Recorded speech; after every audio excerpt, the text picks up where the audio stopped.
Minhas almas irmãs, possa Jesus prosseguir nos envolvendo na sua paz, no seu amor, na sua ternura. Educação do espírito, autoconhecimento como pilar da saúde integral na visão espírita. Quando nós olhamos essa imagem do Cristo, o que nós sentimos? Uma profunda saudade, não é verdade? E quem de nós não temos saudade de Jesus? E por que temos tanta saudade de Jesus? Saudade, ela é uma virtude. Ela é filha da gratidão. E só tem saudade quem ama. De quem nós temos saudade? De quem também nós amamos. E Ele é o educador por excelência.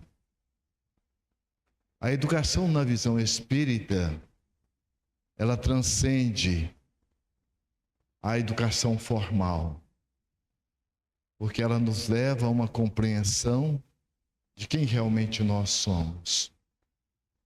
Enquanto viajores do tempo e a vida na Terra é uma estação, como já dizia Sócrates. E Jesus, Emmanuel, nos coloca no livro Caminho, Verdade e Vida, na lição 142, ele é o nosso tutor desde o primeiro dia. O que significa? Significa que antes que nós chegássemos à categoria de espíritos, Jesus já nos aguardava amorosamente para tutelar a nossa viagem em busca da nossa angelitude. Nossa Ana Teresa colocou com muita propriedade o quanto a criança que trazemos dentro de nós carece da orientação e do apoio do adulto. Vallon, que é um teórico da psicologia infantil, e também Piaget, ele diz que toda criança tem necessidade do adulto socializado para inseri-la no social. Nós temos necessidade de Jesus. Emmanuel diz que depois de Deus, que é uma presença permanente em nossas vidas, é Jesus, a presença contínua nas nossas vidas. Somos nós quem o permitimos ou não ter acesso à nossa intimidade. E Jesus, ele vem justamente nos colocar: eu venho para que tenhais vida, e vida em abundância. E essa vida é a vida da autoeducação. Buda, ele coloca que, Siddhartha Gautama Buda, o homem sofre porque não conhece a verdade que existe em sua própria alma. Todos os caminhos da ignorância levam ao sofrimento. A sabedoria está em conhecer a ignorância que ignoramos. E Jesus veio nos ajudar, através do autoconhecimento, desenvolvermos conosco a autoeducação do espírito imortal. Qual é a verdade que nós trazemos na intimidade das nossas almas que nós esquecemos? Que nós muitas vezes não conhecemos. Primeiro, nós somos filhos, conforme está na própria Gênese bíblica, criado à imagem e semelhança do Criador. O que significa? Significa que todos nós já trazemos conosco, em estado de latência, todos os atributos da divindade. Que Ele, ao nos criar, também nos inseriu dentro de um contexto que são suas leis divinas. E nos deu duas condições amorosas, com uma forma por gratidão de devolver aquilo que a vida amorosamente, generosamente e caridosamente investe em nós, enquanto co-criadores e colaboradores da divindade. Essa é a verdade. A ignorância que ignoramos nos leva ao sofrimento, porque muitas vezes nós queremos nos colocar numa postura de pseudo-mestre, enquanto todos somos aprendizes. Convidados a desenvolver conosco a humildade, num processo de autoaceitação, de autorrespeito, de autovalorização. E justamente quando nós reconhecemos a nossa pequenez diante da grandeza das oportunidades sucessivas que a vida nos oferece, nós vamos desenvolvendo conosco nosso processo de autoeducação. Allan Kardec, quando vai caracterizar a doutrina espírita ou denominá-la, ele coloca que o espiritismo é uma ciência que trata da natureza, origem e destino dos espíritos, bem como de suas relações com o mundo corporal. Não é uma ciência como conhecemos a matemática, a física, a química. É uma ciência que tem como objeto de estudo o espírito, o ser inteligente que povoa o universo. E aqueles de nós que adentramos a doutrina espírita, é fundamental que também busquemos adentrá-la através do estudo. O estudo vem não somente o estudo cognitivo, mas sentido para que possamos aplicá-lo. Com isso nós vamos desenvolvendo a nossa autotransformação. E vamos desfrutando de quem nós somos diante das oportunidades sucessivas que a vida nos oferece. A doutrina espírita, ela tem como o objetivo principal reviver o Evangelho de Jesus em espírito e verdade. É a única religião que não foi criada por ninguém. Ela vem do mundo espiritual para o mundo dos encarnados. E ela vem como sendo uma promessa de Jesus, conforme está em João 14, 15 e 16. A doutrina espírita, ela vem como sendo essa grande proposta para estar nos levando a um processo da nossa autoeducação. E Allan Kardec, o pedagogo por excelência, ele tem a confiança de colocar que a doutrina espírita não será a religião do futuro, mas será o futuro das religiões. Porque ela chega para a humanidade à semelhança do microscópio, que não veio criar um mundo novo, mas veio desvendá-lo, para que possamos perceber realmente quem nós somos, o que estamos fazendo aqui, para onde nós vamos. Dentro dessa proposta, a doutrina espírita, ainda enquanto ciência, filosofia e religião, ela nos oferece uma compreensão profunda de quem realmente somos. Não somos apenas corpos transitórios, mas sim espíritos imortais, seres inteligentes da criação, criados simples e ignorantes, mas destinados à perfeição relativa e à angelitude. A doutrina espírita vem justamente mostrar que nós somos muito mais do que nós pensamos. Somos muito mais do que um corpo que nós temos. Somos muito mais do que o nosso caldo sociocultural. Quem nós somos? Os arquitetos do nosso próprio destino. É por isso que o Cristo coloca com muita propriedade, a cada um conforme as suas obras.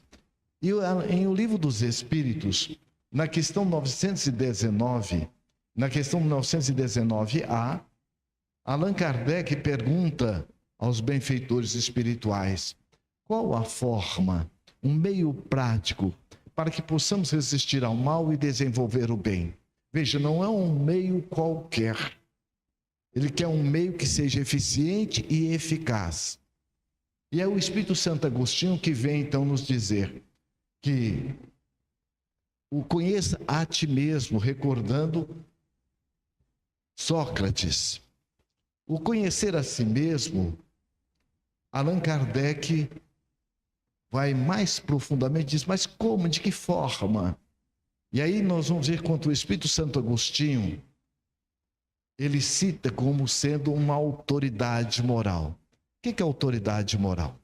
Aquela pessoa que o que ela fala, ela age. Há uma congruência naquilo que nós professamos, naquilo que nós praticamos. E o Espírito Santo Agostinho então coloca: fazei como eu fazia, passava em revista todas as minhas ações. Passar em revista não é autocrítica, não é autocensura. É como se você estivesse vendo um álbum de fotografia.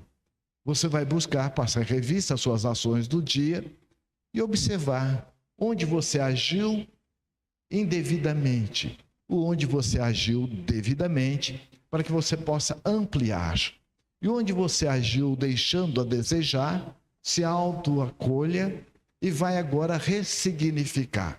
Esta é a grande proposta que a doutrina espírita nos oferece. Por quê? Porque todos nós estamos num processo de evolução. Eu tenho uma pergunta para nós pensarmos junto. Aqui, ó, deixa eu ver aqui. Quando o pássaro pousa no galho, repousa no galho, ele está confiando no galho ou na sua capacidade de voar? O que vocês acham? Me ajuda na resposta. Vocês estão certos disso? Então, o que significa, utilizando essa metáfora, para nós desenvolvermos o nosso assunto? Primeiro, vejamos que a capacidade de voar representa o nosso potencial criativo, as nossas escolhas. Tem como eu terceirizar minha vida para alguém vivê-la? Tem como eu dormir sem mim? Tem como eu ir num lugar e não me levar? Com quem nós vamos estar andando pela eternidade? Com quem? Conosco mesmo. Portanto, o galho representa apoio, ajuda. Certo? O nosso anjo de guarda é galho ou é voo? Vou perguntar de novo. O anjo de guarda é galho ou é voo? Galho. E o maridão é galho ou é voo? E a esposa? Eu fui perguntar num seminário, a esposa falou, não, meu marido é o galho. Ele sabiamente, a hora que ele foi responder, falou, não, ela é meu tronco. Né? Então vejamos que na nossa imaturidade psicológica e espiritual, quando nós não trazemos conosco o processo da autoeducação, nós ficamos numa codependência, querendo que o galho seja o nosso voo. Certo? E aí, o que acontece? Nós, muitas vezes, ficamos numa relação doentia que deixa a desejar. Eu fui fazer um seminário, era um profissional, e era um pessoal de São Paulo, e Mato Grosso é a região do peixe. Quando, lá num dado momento, um cidadão foi e perguntou para a esposa, bem, eu já comi mungica de pintado. Sabe o que é mungica de pintado? Então é um peixe que é feito de forma muito especial. Não é? O pintado é um peixe lá. E aí a esposa lá do fundo, o bem lá do fundo foi e disse, já bem. E o bem de cá falou assim, bem, eu gostei bem. O que é isso? Codependência. Então, muitos de nós, como a nossa Teresa colocou muito bem, nós estamos infantilizados na nossa relação de adulto. Então nós ficamos nessa codependência do olhar do outro, da validação do outro. E o processo da nossa educação é para estar nos ajudando no nosso processo do autodomínio. Nós temos duas posturas em virtude da nossa ignorância, e nós temos 3 níveis de ignorância. A ignorância do não saber, a ignorância do não sentir e a ignorância do não vivenciar. Você já viu um médico que fuma? Então ele não tem a ignorância do não saber, porque ele sabe o quanto a nicotina, o alcatrão é nocivo ao organismo. Então ele tem a ignorância do não sentir para o não vivenciar. Muitas vezes assim ocorre conosco, aí vem uma doença, ou muitas vezes um rompimento de um relacionamento, para nós percebermos que nós estamos numa relação disfuncional. Então aqui nós vamos perceber, nessa ausência da nossa educação, eu fico numa relação com o outro ou com a vida, numa atitude de passividade, imatura, desejando algo ou alguém para resolver os nossos problemas, e eu quero soluções mágicas ou miraculosas. Então veja que é uma relação doentia. Do outro lado, eu entro numa atitude de imaturidade psicológica, que dá reatividade, revolta, se desespera com os problemas, quer acabar com o problema rebelando com os mesmos. O que acontece aí conosco? Quando nós estamos querendo que o galho seja o nosso voo. Eu não me percebo quem eu sou, capaz, potente, amoroso. E eu fico num comportamento de codependência, ausência de um processo do autoconhecimento ou da minha autoeducação. Como fazer isso? Então, na primeira situação eu me acomodo, na outra eu reajo. Aqui nós vamos perceber que são atitudes, são comportamentos que não agregam valor.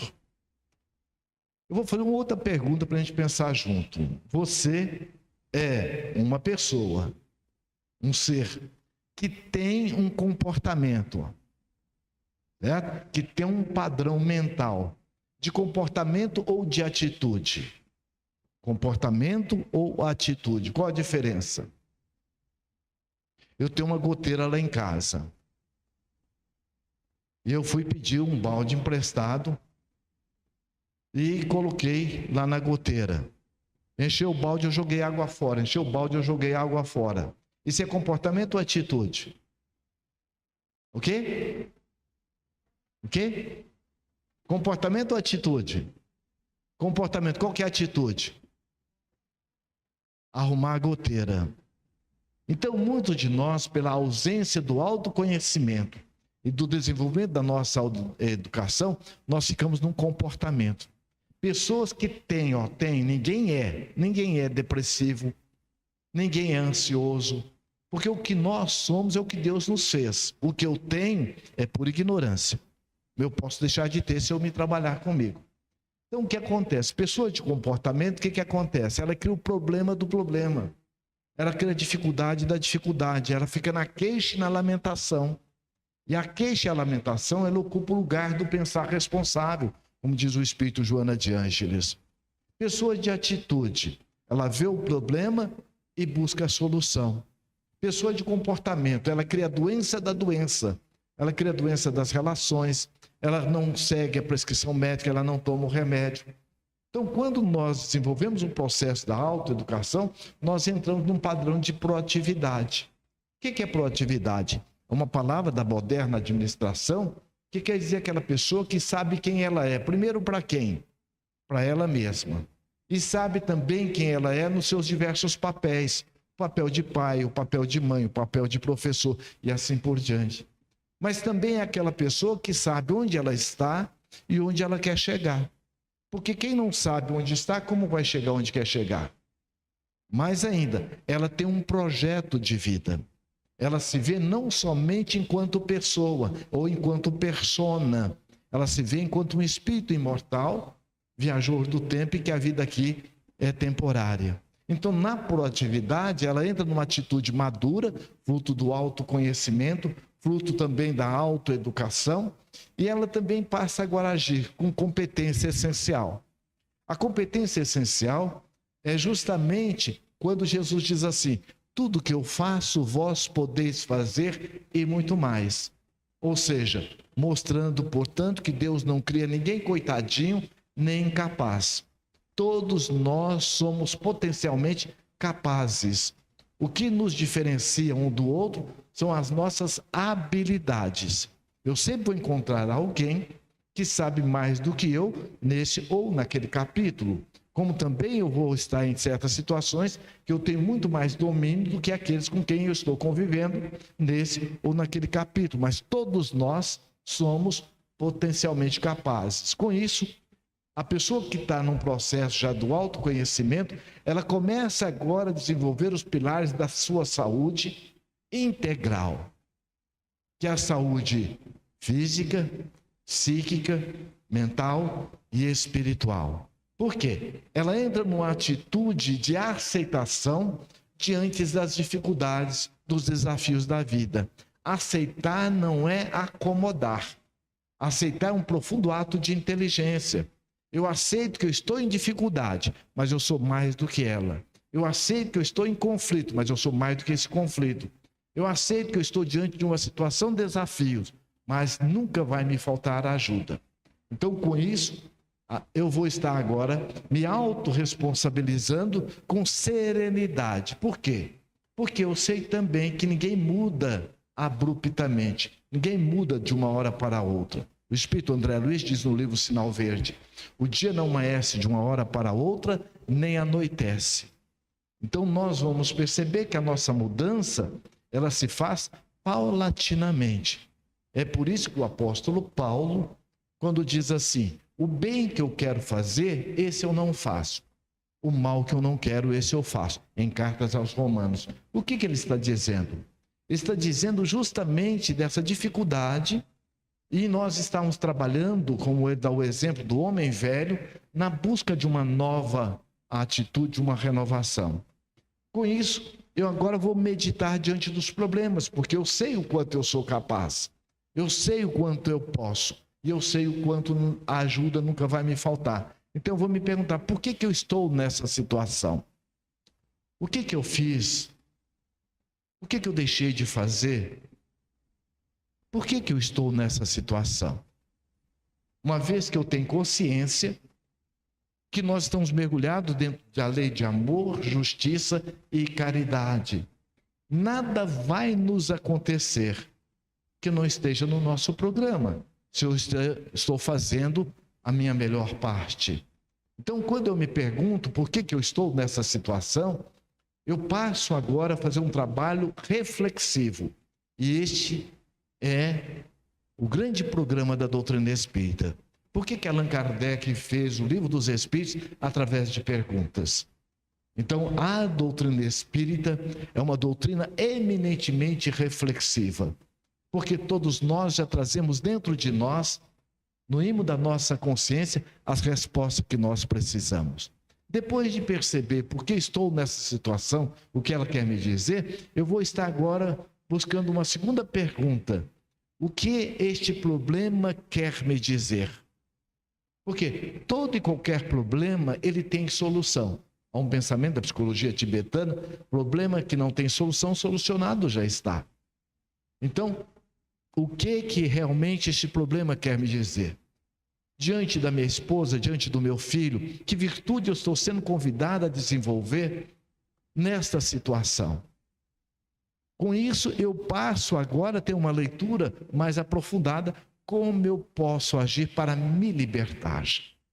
E há um postulado da psicologia que é muito claro, diz assim: nunca colocar no outro a responsabilidade pelo que eu sinto, pelo que eu faço, pelo que eu fiz, pelo que eu quero fazer. Por quê? O outro não tem poder de criar nada em nós, desperta o que há em nós. Nossa Ana Teresa colocou muito bem: não adianta nós estarmos culpando o nosso pai, a nossa mãe, porque eles deram o que eles tinham para dar. E ninguém caiu de paraquedas com quem está, onde está, porque está. Por isso que o Espírito de Joana de Anjos diz assim: floresça onde Deus te colocou. Então, todas aquelas pessoas, nossos pais, o caldo sociocultural onde nós fomos mergulhados, tem tudo a ver com o nosso programa reencarnatório. A divindade não tem improviso, diz o Espírito Emmanuel. Então, daí a importância de nós estarmos nos autorresponsabilizando. Bem, aqueles de nós que queremos que o outro seja o nosso voo, nós entramos numa imaturidade psicológica e espiritual. E aí nós ficamos num padrão de carência afetiva. Com isso, nós entramos numa deficiência de auto-amor. E aí nós vamos buscar no outro, e isso gera uma energia repulsiva. Por quê? Eu pergunto, nós fomos criados para ficar com sede o tempo todo ou para ter sede? O que vocês acham? Eu estou perguntando os encarnados. Nós fomos criados para ficar com sede o tempo todo ou para ter sede? Isso. Da mesma forma, é a sede espiritual. Sede de conhecimento, sede de educação, sede de carinho, sede de afetividade, sede de respeito. Só que, sabiamente, a divindade pôs a fonte aonde? Dentro ou fora da gente? Dentro. Então, aqui eu não estou me vendo como fonte. Então, quando eu não me vejo como fonte, ninguém foi criado para ficar vazio, eu busco fora.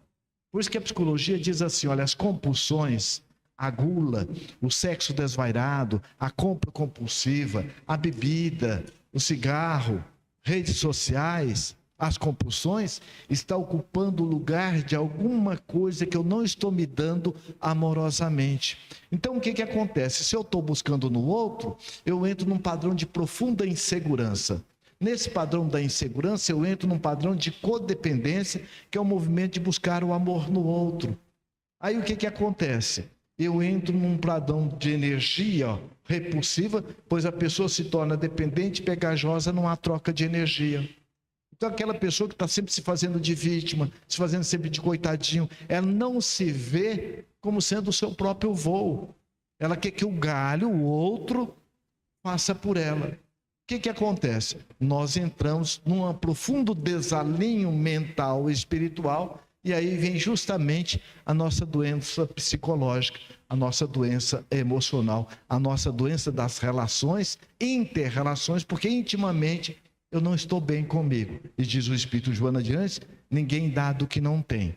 Então, se eu estou perturbado, onde eu estiver, eu vou estar também semeando essa minha perturbação, mesmo que eu não queira. Com isso, o que acontece? Vem o apego, o ciúme, a inveja. Apego, ciúme, medo, inveja, insegurança, rejeição, abandono, incapacidade. Como nós vimos, nossa Ana Teresa, tudo isso é da criança interna. Se eu não cuidar dessa minha criança, como ela colocou muito bem, o que acontece? A criança é o pilar, é a base, onde está a nossa casa, o adulto. Se o alicerce não está bem, vai refletir em certas rachaduras das nossas relações. Então veja como é importante o autoconhecimento como esse pilar da saúde. Com isso, o que acontece? Olha, o autoconhecimento, ele é a base para a formação da nossa inteligência emocional e espiritual. Autoconhecer-se é buscar a autopercepção consciente, na qual mantemos uma atenção permanente aos nossos sentimentos, de modo a perceber de que tipo são as emoções que vivenciamos. Isso aqui está tudo inserido na questão 919A do Livro dos Espíritos, que fizemos aqui um desdobramento. É muito importante, anota aí, questão 919A do Livro dos Espíritos. Portanto, o autodomínio não é eu não ter raiva, não é eu não ter medo, eu não ter insegurança, tenho. Agora, o que é que eu quero fazer com este meu medo? O que é que eu quero fazer com essa minha insegurança? Então, o autodomínio não é negar o que eu estou sentindo, é eu me autorresponsabilizar pelo que eu estou sentindo, eu me autoacolho e vou fazer agora um trabalho de ressignificação. O que essa situação quer me dizer? Por que eu estou nessa situação? O que ela quer me dizer? E como eu posso agir? Então, o autodomínio significa buscar uma atitude proativa nas diferentes situações em que nos deparamos com as diferentes limitações que fazem parte da nossa vida. A todo momento nós somos testados em ângulos mais diversos, correspondente ao nosso programa reencarnatório. Se eu antes de nós reencarnarmos, nós passamos por uma tutela amorosa de espíritos que já alcançaram essa altitude do amor e nos ajuda no nosso planejamento reencarnatório. Então, a cada encarnação, nós temos um programa e um propósito. O programa está na horizontal da vida, é o ter, fazer e estar. O propósito é a virtude que eu vim desenvolver em cada encarnação. Então, se eu vim desenvolver a humildade, a resiliência, a determinação, eu vou ser testado nos meus diversos papéis ou nas diversas situações para desenvolver essa virtude. Aí, todas as vezes em que, ao invés da atitude essencial proativa, praticarmos atitudes egóicas, reativas ou passivas, estará nos faltando o autodomínio. O Espírito Joana de Ângeles, no livro Amor Imbatível Amor, ela nos coloca que nós somos a semelhança de uma semente que traz dentro de si todos os ingredientes necessários para despertar a árvore que a tipifica. Ou seja, ninguém tem falta de nada, porque nós já trazemos tudo aquilo que nós precisamos para nos tornarmos felizes. Da mesma forma, para que eu possa desfrutar da árvore que está dentro da semente, é fundamental que eu a cuide, que eu a plante, regue, adube. Da mesma forma somos nós. Quanto mais eu me dou atenção, mais eu desfruto de quem eu sou e mais ainda eu me torno co-criador e colaborador da divindade. Isso é autodomínio. Mais ainda, para exercitar o autodomínio é necessário conhecer o que acontece conosco e, após esse conhecimento, discernir o que desejamos para nós. O mais importante não é o quanto nós conhecemos. Vocês vão me perguntar, Lacordaire, quantos livros você já leu? 50. O que desses livros realmente surgiu o efeito na sua vida? Bom, então do que valeu? Então, o mais importante é quanto eu me sinto, quanto mais eu me vejo, quanto mais eu me acolho naquilo que eu conheço. Quanto de nós já não nos pegamos nos autocriticando, nos autocensurando? Como é que pode, eu com tanto conhecimento ainda estou fazendo isso? Ou às vezes alguém nos criticando e a gente fica muito mal porque o que vem do outro faz ressonância dentro da gente. Então, o mais importante é quanto eu me sinto, quanto eu me acolho, quanto eu me vejo, quanto eu me amo diante do que eu conheço. E Jesus é a nossa referência. Ele nunca censurou, ele nunca criticou. Pelo contrário, sempre acolheu. A melhor forma de discernir é observarmos o que ocorre em um nível mais periférico. E a partir desse nível, ir aprofundando até chegar às causas dos efeitos que temos nos níveis periféricos. Este procedimento nos impedirá de mascarar os problemas e avaliar de uma forma proativa e essencial os fatos. Veja o quanto Joana de Ângeles, no livro Amor Imbatível Amor, é profunda ao nos ajudar a fazer essas reflexões. Realmente, nós estamos aqui nessa oportunidade abençoada para desenvolver realmente quem nós somos. Então, os valores imortais, exercício da liberdade de sentir-se autossuficiente para o trabalho do desenvolvimento do auto-amor e do alo-amor, conquistando a saúde integral. Alo-amor, o amor ao outro. Então, neste livro, o Cântico das Virtudes, o Espírito Adália, que é uma benfeitora espiritual, eu vou colocar tudo aqui para a gente colocar, pode tirar um print aí. O que ela nos fala? Esse livro é excelente. São as virtudes conversando com as não virtudes. Quem não o tem, vale a pena adquirir, tá bem? Primeira coisa, olha, eu posso mexer em alguma coisa diante das leis?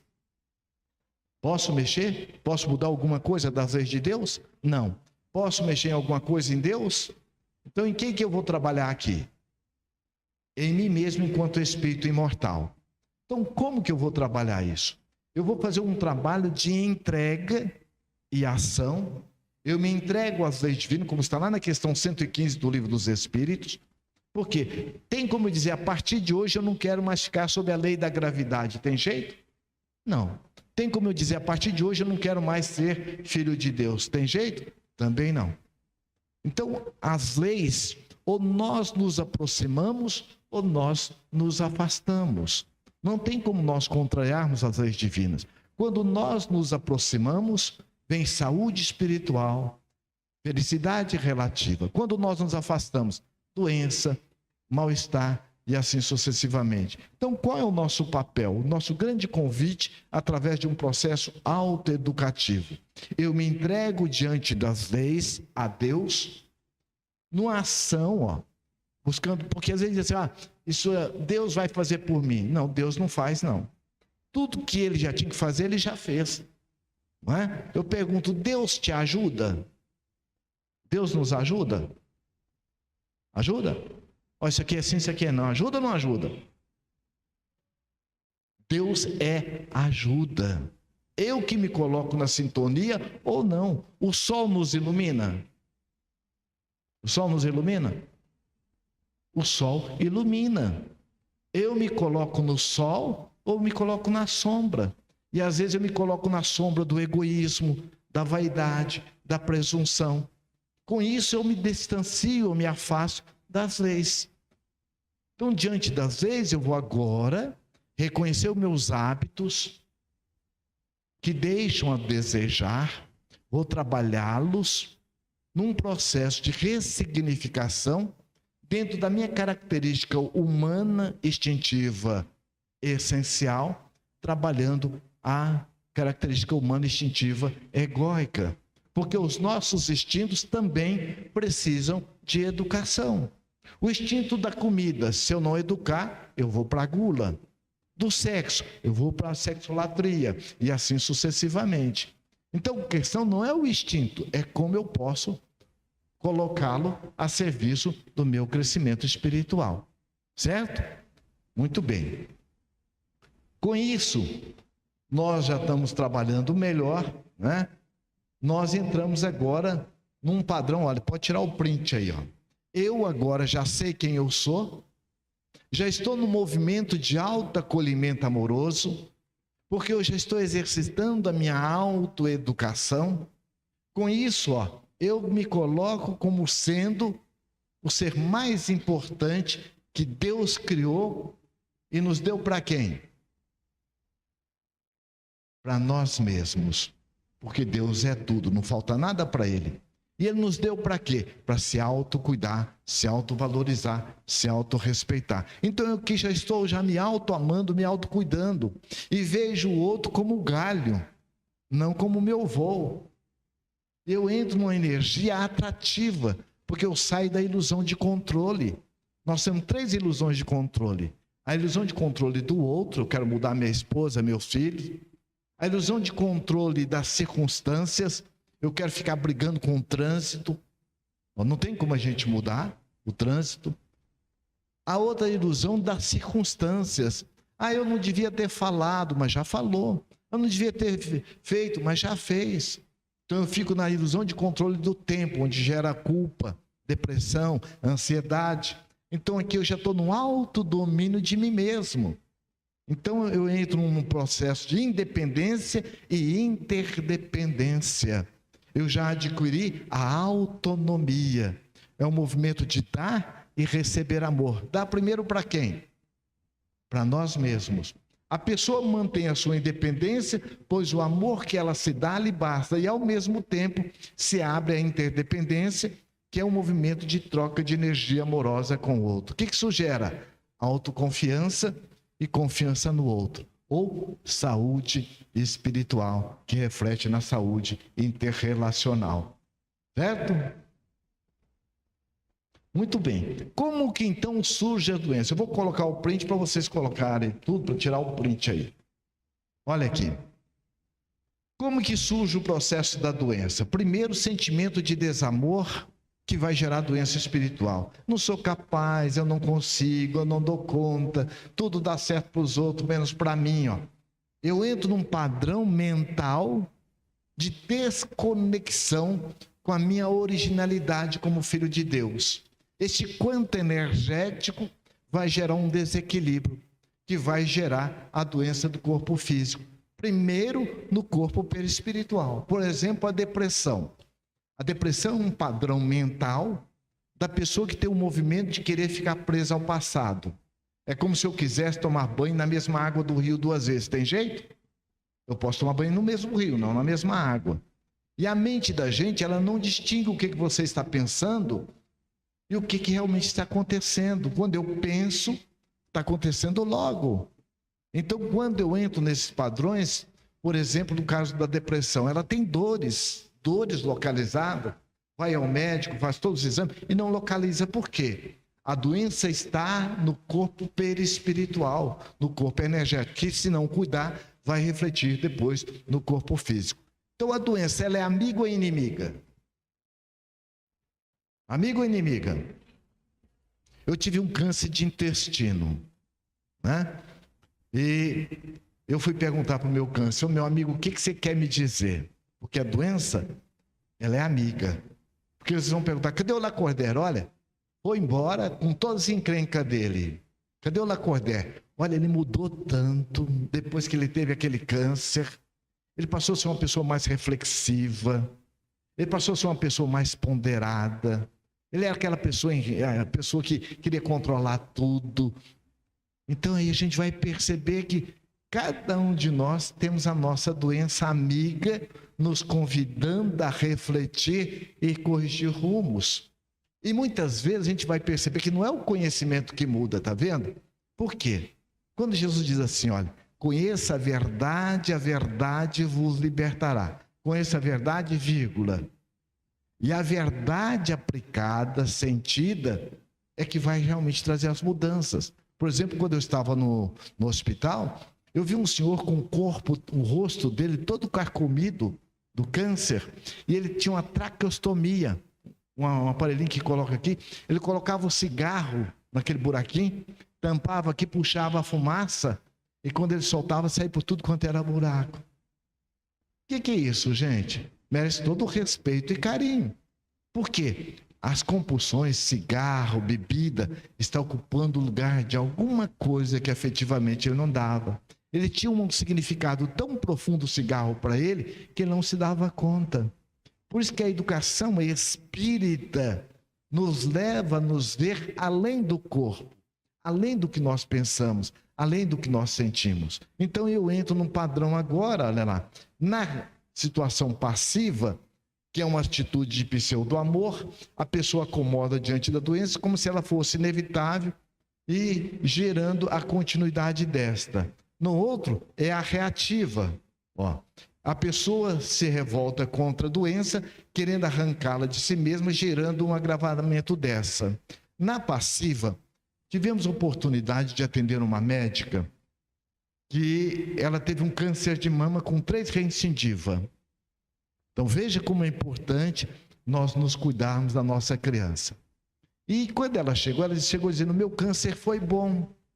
Uniu toda a minha família, até meu esposo, que era meio chucro, ele não podia mexer os braços, ele até banho me deu, mudou. Agora, quando ela ia ficando boa, o que a família fazia? Voltava aos seus compromissos. O que ela sentia? Novamente o abandono. E aí nós vamos entender a história.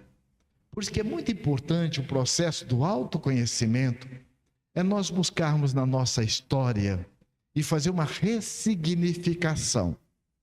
Por quê? Cada um de nós temos os nossos próprios conflitos, as dores da nossa alma. Eram 3 irmãs. A mais velha era queridinha do pai. A mais nova era queridinha da mãe. E ela era do meio. A mãe dizia para ela, olha, você, a única coisa que escapa em você é que você é estudiosa e trabalhadeira. Mas se eu ficar doente, não é você que vai cuidar de mim, porque você é bruto igual uma porta. Então, sem perceber, isso chama-se jogos das relações familiares, ela disputava os 2 amores e não tinha nenhum. Ela tornou-se uma excelente profissional, mas afetivamente deixava a desejar. Ela montou uma clínica, toda a família girava em torno da sua dependência financeira. Então o que acontece? A nossa Teresa colocou muito bem, aquela dor que eu tenho comigo, olha a importância do autoconhecimento. Se eu não cuido, ela vai doer no momento inadequado. Ou eu vou descontar em quem não tem nada a ver com isso. Então ela vai aparecer na forma de doença. Por isso que, numa visão proativa, a pessoa aceita o processo da doença como um sinal de desequilíbrio, busca perceber o que a gerou, para com isso se libertar dessa através da identificação com os sentimentos essenciais. Com isso, nós temos a saúde integral do espírito e do corpo. E aí nós vamos recordar o Mestre Jesus. Eu venho para que tenhais vida, e vida em abundância. Humberto de Campos, no livro Boa Nova, ele coloca a história de uma mulher além do seu tempo, Joana de Cusa. Joana de Cusa era uma mulher sonhadora, uma mulher que tinha uma expectativa de vida em que seu companheiro não acompanhava. E ela tinha todos os conflitos de ordem familiar, como a maioria de nós, mais ou menos nesse ou naquele capítulo. Mas, como diz o Espírito Emmanuel,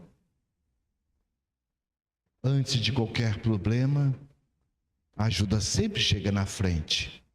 E aquela que a ajudava nos afazeres domésticos foi, disse Dona Joana, passa por Cafarnaum, um homem incomparável. Ele fala que todos nós somos filhos de um pai de amor, de ternura e de bondade. Ele fala que a casa desse pai há várias moradas. Vamos ouvi-lo. Naquela tarde e noite de primavera, Joana de Cusa, disfarçada, porque era uma dama da sociedade, se misturou ao povo. E quando ela ouve o educador por excelência, que é Jesus, dizendo: vinde a mim, todos vós que achais sobrecarregados e oprimidos, e eu vos aliviarei.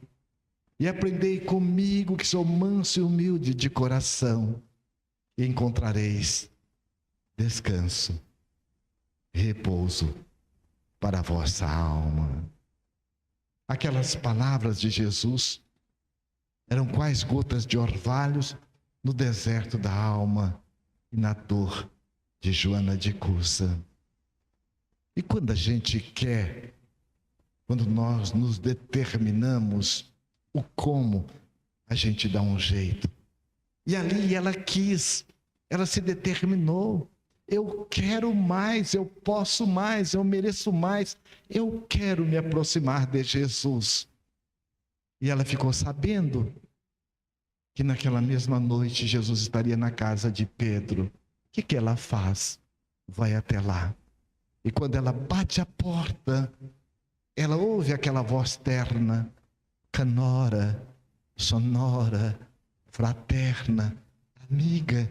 Entre, Joana, entre. E que ela olha, é Jesus.